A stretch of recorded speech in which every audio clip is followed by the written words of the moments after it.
welcome to our first international breakout session of the day, Upgrading Global Climate Ambition in 2021.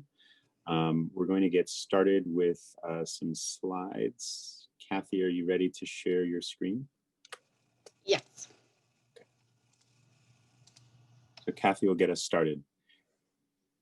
Welcome, everybody. Thank you, everyone, for being here today. My name is Cathy Orlando, and if you don't know this already, I am Canadian. Thanks for being here. So I've just put in the chat while you're listening to me, poll EV that you can go to, and we'll be showing it live shortly, but you have to sign in, and there's a question that we're asking. What's coming to mind in 2021 when you're thinking about global climate action? I'm just going to do some quick housekeeping, and then we will watch the word cloud live. So the session's being recorded. The format is presentations by Joe and myself, and then we'll be followed by question and answers through the chat. All lines are muted. So if for now, if you could go over to that poll EV, that would be great. And please stay tuned to the very end, because this is just the beginning of what we're doing in the international section. So I'm going to switch my slides over, and I'm going to show you what's happening in the word cloud if all goes well. So, oh, there we go. Can you see the word cloud? And you can enter multiple words. If you have lots of words you need to say, please start entering them into the word cloud, and we will be able to capture this. But it's so lovely to see what everybody is feeling. Lots of positive words. Oh, there's a good one, poor. Good to see his honesty here too. And Joe, feel free to jump in with comments as well, if you wish. I thank you for this. We'll do this for a couple minutes just to get a sense. So again, you need to click on the poll EV that's in the chat, and you can fill in more than one word if you wish. This is great to see people's feedback coming in, and something to point out to everyone is some of the things you're sharing show ambition on your own part. These are all challenging things that we're thinking of doing, even having conviction in the midst of all the challenges facing the climate movement at this moment in history.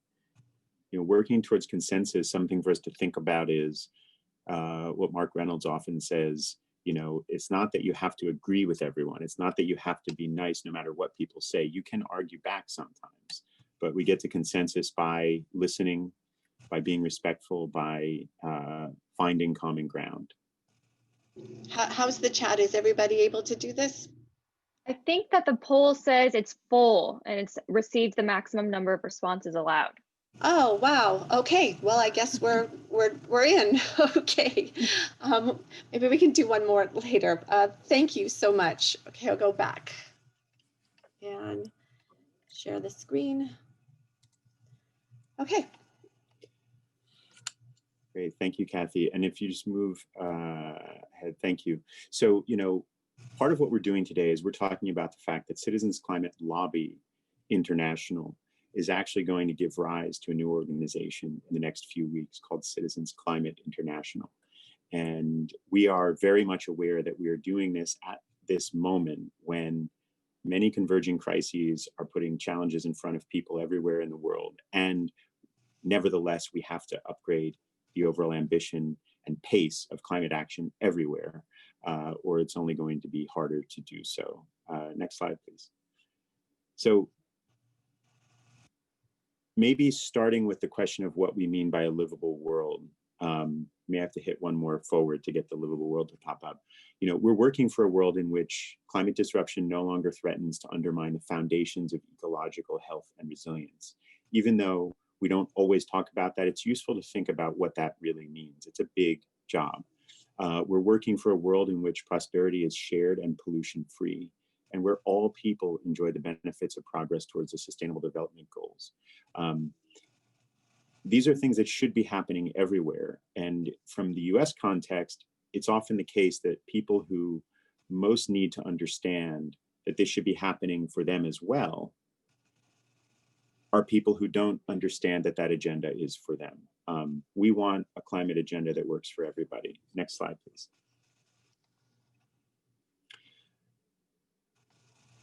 So we have multiple converging crises. I've said this before. Not only is climate disruption getting worse, but we have obviously the collapse of biodiversity, mass extinction accelerating, COVID pandemic is a health crisis, the related economic crisis itself, and worsening income inequality. All of these things are actually interacting with each other, and we're seeing incredible increases in hardship around the world. And much of that hardship is not being put in front of us. It's not being put on our TV screens. It's not being put on the front page of newspapers. There is a lot of emphasis on what's happening with the pandemic, and that's important. But underlying that are a lot of other kinds of human suffering and challenges to the stability of our world. Just one that we won't go into much, but just to think about it, is that human trafficking is proliferating at a terrifying rate right now as a result of these things all converging. So if we just go ahead to the next slide, 2021 is going to give us an unprecedented opportunity to actually address some of these things. And in each of these venues, it's possible that the political conventional wisdom will be, it's going to be very hard to do any one of these things. Let's just focus on what's doable. Our job in 2021, I believe, is to try to work beyond that conventional wisdom and say, let's go for all of it. The COP26 UN climate change negotiations, all nations must upgrade their ambition. The UK is hosting the COP26, but it's also hosting the G7, where a lot of what happens to shape the way investment shapes our global economy will be negotiated among a few countries. The G20 is being hosted by Italy, which is also co-hosting some elements of the COP26 process. So that's a huge opportunity. The United Nations is holding its first food systems summit ever, and its first global food summit in 25 years, just a couple of weeks before the COP. And that's a great opportunity for us to rethink how we're using land, how we're distributing food, whether the practices that we engage in are really good for the climate or building climate resilience or working against the well-being of people and of planetary systems. And then the US is coming back, we believe, with strong international leadership. And this is an opportunity that I think boils down to the community, all communities. How do we actually get the most out of that opportunity so that international cooperation works for people and communities as well? Next slide, please. Now, if you go to reinventingprosperity.org sometime after this, you'll see a lot more detail about these 6 principles. But these 6 principles are essentially our way of talking about what it means to build back better. We need a world where everybody's role is recognized and everyone is empowered to have more and do better. We need a world where health is seen as a fabric of well-being and value, not just something where at least you're not having a harder time than you are. Where resilience is a baseline imperative, not the highest of all aspirations, but the starting point from which society is organized to make people's lives better. We need a world that doesn't leave people out. Too much of what we do with policy and investment in the world as it is right now just treats most people as increments of GDP and incidental to the outcomes, when considering that we are all future builders, we should leverage their capabilities and build a better world together. We can design to transcend crisis. Let's make a world where the things that are happening right now are not only not happening, but they're not possible because we've designed a better way of doing things.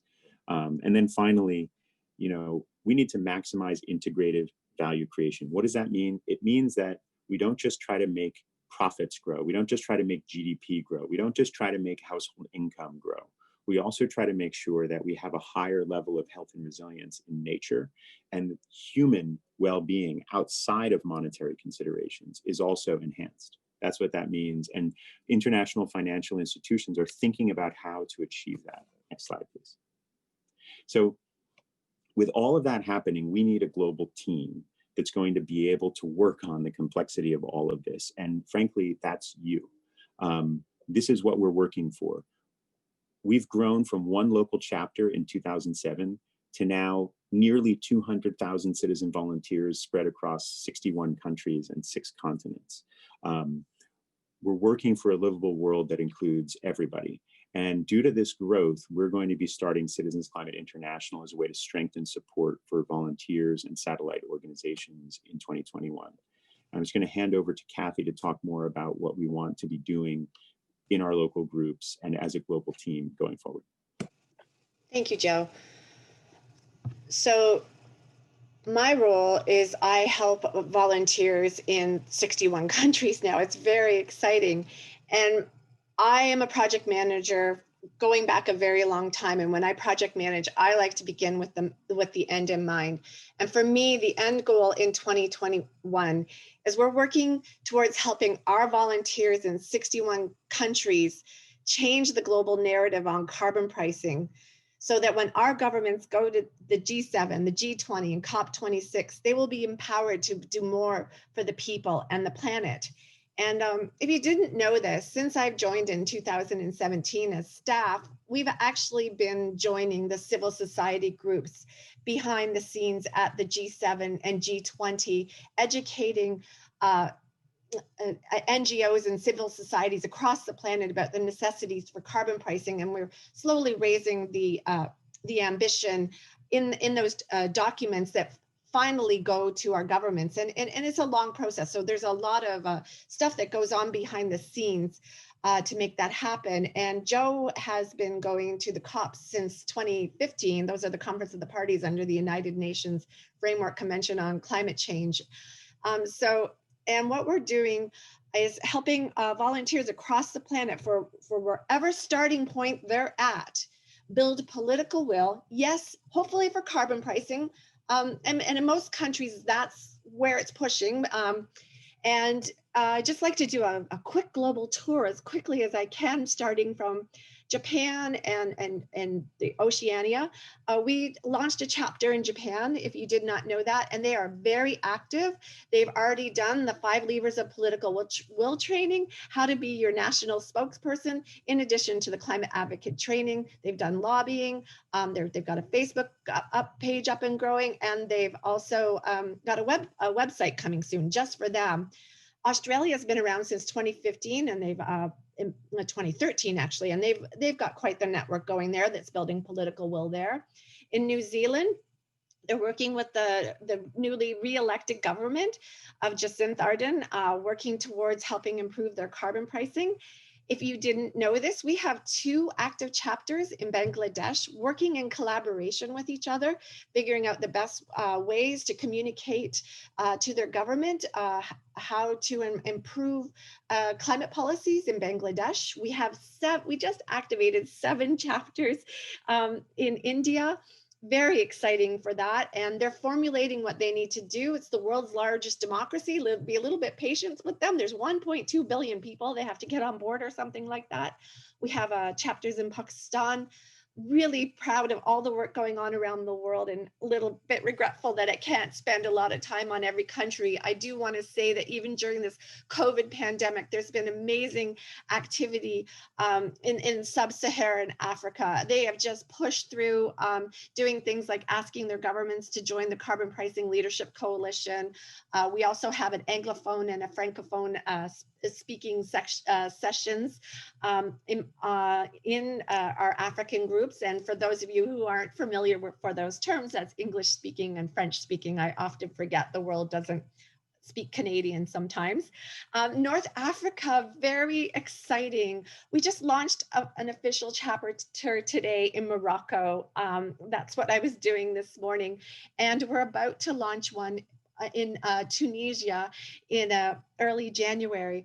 Our volunteers in Europe work at the country level as well as at the European Union level. Very critical year coming up, with the UK being the president of not only the COP, but the G7, and then Italy as well being the president of the G20. Lots of momentum we can generate there. And in North America, there's Canada, minority government, may or may not be an election this year. We got the ball rolling on a carbon fee and dividend, and we're going to pass the ball over to you now, USA. And our work in Central and South America just continues to inspire me, doing intense work behind the scenes on building political will. We have very active chapters in Mexico and Panama and Colombia. And I see that Laura's here from Colombia, and I saw Precious from Zambia as well is in this session. So, and if I'm missing anybody, I'm going to go look. So that's a little bit of a global tour. But how do they do it? They do it the way we've all been trained, and that's to pull on the 5 levers of political will. Local chapter development, really important that you don't go lobby alone. That you bring many different peoples with you so that your government knows that you have a broad base of support, and also so you have people to help you. In your grassroots community engagement, in your grass tops trusted leader engagement, in your media relations and publishing, as well as when you lobby your government. So that leaves us to questions, I believe, comes next, and then we'll go to the last slide. So at this point, we would like to receive some questions from the audience, and just really impressed to see 212 people there. We do have a few questions in the chat so far. I can read off a few. One question from Tony asks, how about a citizens conference of the parties besides these high-level meetings?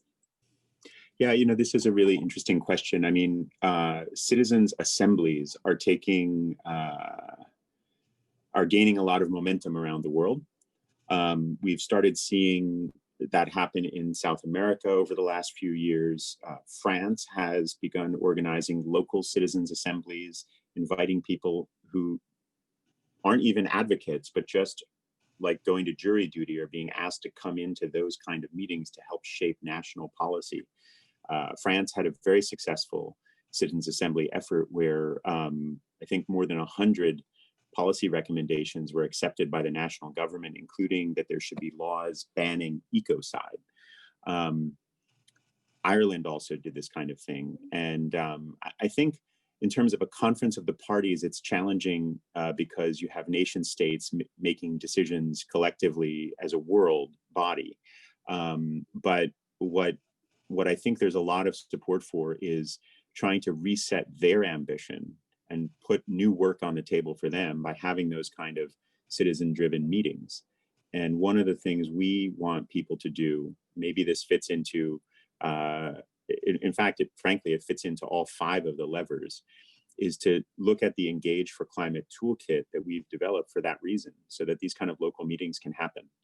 That would be my direct answer to what we're going to try to do in that direction. And if I may add, there was just Mach 26. It just happened last week. It was run by Fridays for Future Youth in collaboration with many high-level NGOs in Europe and across the world. So there was that. It was kind of like a civil society COP unto itself. And lastly, at the COP, there are various divisions that distill information from the grassroots to the governments as best we can. And that's what we do at Citizens Climate Lobby. I think that's our role, is to try to take your message to our governments at these events as well. Would you consider that is what we're doing when we're at the COPs, Joe? Yeah, absolutely. You know, we're trying to make sure that what we do in CCL, where we try to support the success of people in government by making sure they hear from citizens, that can happen at the supranational level, the decision-making level above the nation state. Awesome, great. We have a great question from Heath Massey. They asked, how can we in the US help get involved with CCL International? You know, I mean, we're bringing new people on all the time, and we want to expand our volunteer base around the world. One thing that I think is really important in the US context is for us to start thinking in that CCL way, that it is not political, it is not partisan, it is not an ideological controversy to work in a constructive way internationally. The entire world hungers for US leadership of the right kind. When the US leads in the right way, a lot of things across the world get easier and better for all kinds of people. As soon as the US pulls back from demanding stronger protections of human rights, stronger protections of democracy, millions of people begin suffering almost immediately when that signal is sent. So I would just say it like this. I don't see the 2021 context of the US getting more involved in global politics to be a partisan issue. I think we should be thinking, if your nation can be stronger, the world can be smarter, and the local experience of people at the human scale can be improved, that's beyond ideology. And we have to find common ground to make that a kind of a shared priority. Excellent answer, Joe. And I would like to add that you're doing it right now. You're actually doing the work right now. You're educating yourself about the work that we are doing, and you can carry our work forward. Look for our international website just to stay abreast of what we're doing. Down in the bottom right corner is if you go to CCL community, there's a civics engagement network in there as well, so you can stay abreast of what we're doing. And if your local group deems it something that you can do, whether you're from the United States or anywhere in the world, just take time to remind your legislators and the power brokers in your community, or even your community and your newspapers, that we're in 61 countries, and we're very busy in the international division, and we have some exceptional volunteers from around the world. So if you could do little shout outs for them and our work locally, that would enhance what we're doing. Great. So we have quite a few questions about carbon pricing globally and in different countries. Can you speak a little to, one, Canada's carbon pricing policy and how that's doing in public opinion? And just in general, and maybe some other countries, if they're implementing any carbon pricing policies? Can I jump in first for Canada, Joe? Go ahead, Cathy. In the 2019 election, there was only one winner, according to many media, and that was carbon pricing. 2/3 of all votes that were cast for political parties that support carbon pricing. After a poll after the 2019 election showed that the Conservatives who did not support carbon pricing, one of the main reasons was they didn't have a solid climate policy. So it's the battle is still not over. There's still lots of pushback. We have one big hurdle to cross in early 2021, and that is on the constitutionality of the federal government being able to impose a carbon tax on anyone. So we're still sitting on pins and needles. But it's working. Our Parliamentary Budget Office and many think tanks agree that with the analysis that we've always had, that most people come out ahead under the Canadian carbon pricing policy than what they pay in fees. As for around the world, 97 countries have carbon pricing in their nationally determined contributions, or NDCs, or their commitments to the United Nations. And 46 countries are either about to implement carbon pricing or have already implemented it. And I'll let Joe take it from here, because there's a lot more details in that. Well, thank you, Cathy. That was a great roundup of what's happening around the world. Some of that work you can find in the World Bank's State and Trends of Carbon Pricing report. Go to carbonpricingleadership.org and you can find your way to the State and Trends report there. But you're about to find in the next few weeks a new report coming out called Stepping Up Emission Pricing from the International Climate Income Alliance. And that's something that we've started in collaboration with the Clean Tech 21 Foundation in Switzerland, with support from Switzerland as the first government partner. And one of the goals of that alliance is to start familiarizing governments with the ways in which climate income systems or fee and dividend plans can actually help to build a people-centered economic recovery that's climate friendly and gives you a steep emissions reduction timeline. So that's going to be part of what we're doing in 2021 as well, is spreading the word about that and making sure that people have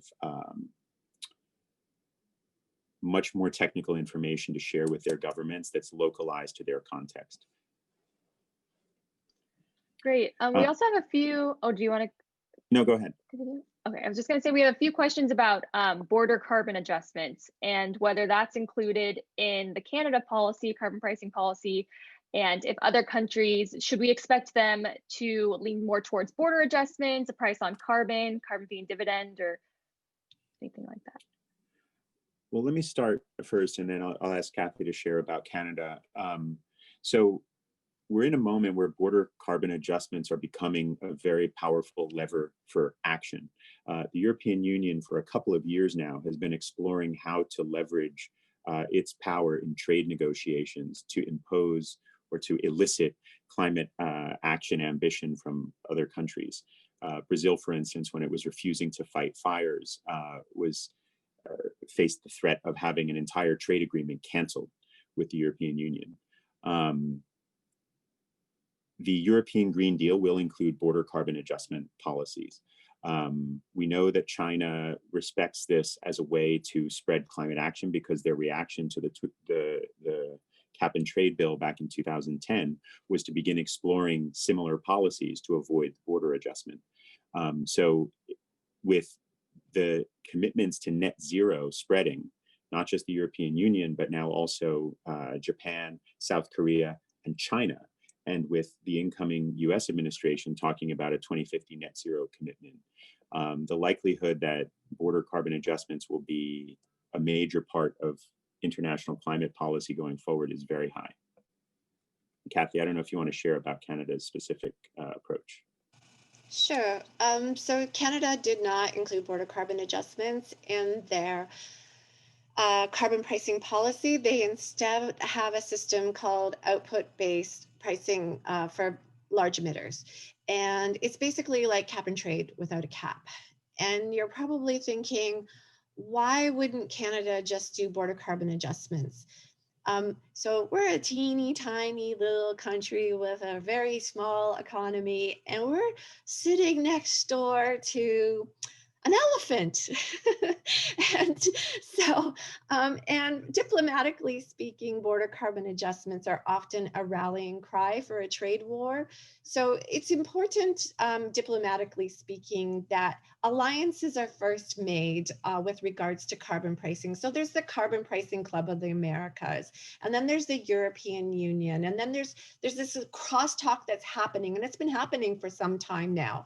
So you don't clobber your trading partners with a carbon pricing tariff until you've had those full discussions. And frankly, it's really hoped by the whole wide world that the USA enacts a carbon pricing policy with border carbon adjustments, and we can go on and lobby for something else after that is done, once we've got this nice carbon pricing policy in play for the world. So just keep pushing for border carbon adjustments on your side of the border, because the whole world needs them. Great, and we only have about a minute and a half left. So Joe and Cathy, if you have any closing words or any final thoughts, go ahead and get that. I'd like to, there's a question about common but differentiated responsibilities, and I want to say something about that because I think it's one of the most misunderstood aspects of global climate policy in the US. When the UN Climate Convention was agreed in 1992, it was established that historic industrial polluters would be responsible for ending climate change, but everyone else would be free of that burden to some extent. What the Paris Agreement did was essentially end that standard. That standard is still in the convention, but you cannot functionally capture the most investment or be a leader in climate and trade if you're not one of the countries following the Paris Agreement mandate that all countries must contribute to decarbonization. So for everyone in the US political context who worries about that, they should be the world's biggest fans of the Paris Agreement. I would just say that. And then, you know, we should probably close by saying, I don't know, Cathy, if you want to jump in, but we're holding a 2-hour workshop on the 16th. It's a Citizens Climate International strategy and action workshop for 2021 to go deeper into these questions for our volunteers around the world. Yes, we hope you can join us. I'm going to put the link into the chat. I hope that's the right one. Thank you everyone for being, thank you everyone for being here today. That was wonderful. Very inspiring to be on such a big call. And thank you, Keston and Morgan, for helping us today. Thank you for listening to this episode of Citizens Climate Lobby's training program. You can tune into more episodes anywhere podcasts are available. Inspired by what you heard today? Join Citizens Climate Lobby to advocate for bipartisan climate solutions. Go to community.citizensclimate.org to find more trainings, resources, your local chapter, national action teams, discussion forums, and more. Be sure to like our Facebook page and follow us on Twitter and Instagram @CitizensClimate. We also invite all of our listeners to subscribe to our YouTube channel for more inspiration. And together, we are creating the political will for a livable world.